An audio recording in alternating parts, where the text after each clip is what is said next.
Grace and peace, I'm Susan. Grace and peace, I'm Frank. And together, we're Team Adkins. We're coming to you with Word 'em Up Wednesday for New Life Fellowship.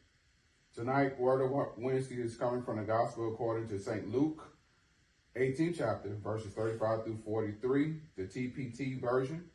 As Jesus and his followers arrived at Jericho, a blind beggar was sitting by the roadside. When he heard the crowd approaching, he asked, "What's all this commotion about?" "It's Jesus," they said. "Jesus, the Nazarene, is passing by."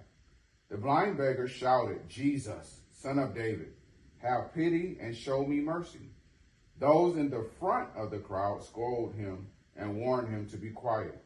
But the blind beggar screamed out even louder, "Jesus, Son of David, show me mercy." Suddenly, Jesus stopped and directed those nearby, "Bring the man over to me." When they brought him before Jesus, he asked the man, "What do you want me to do for you?" "Master," he said, "please, I want to see." Jesus said, "Now you will see. Receive your sight this moment. For your faith in me has given you sight and new life." Instantly, he could see again. His eyes popped open and he saw Jesus standing in front of him. He shouted loud praises to God, and he followed Jesus. And when the crowd saw what happened, they too erupted with shouts of praise to God. Amen. Amen. What I like about this passage is the faith that the man possessed. He didn't allow the negativity to stop him from seeking God.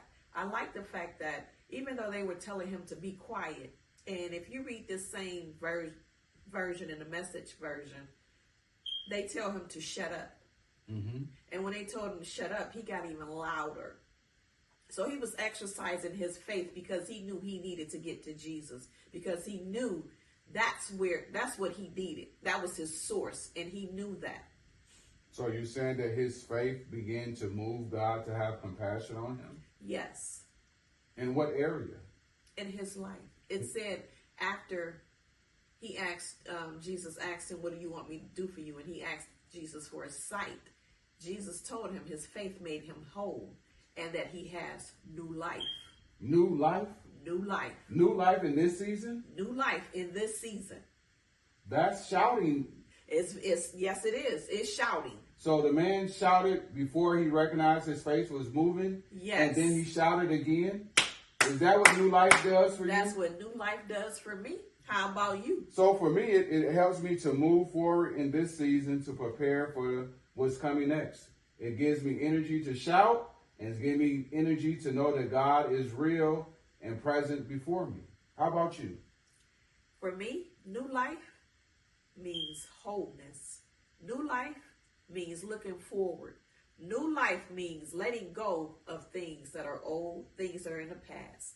New life means allowing my faith to speak over the negativity and not allow the negativity to speak over my faith. Well, that's shouting noise. You know what I'm saying? We can all shout. Yes, we can. Because they shouted in the Bible. They did. So this year, we're asking that you prepare your hearts and your mind, that you can have a great shout unto God.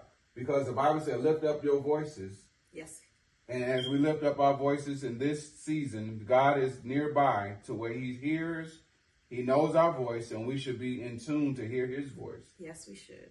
And so for this season, we thank you for following us for Word Up Wednesday, and we look forward to shouting with you again on another Wednesday for Word Up Wisdom. Amen. Amen. All right.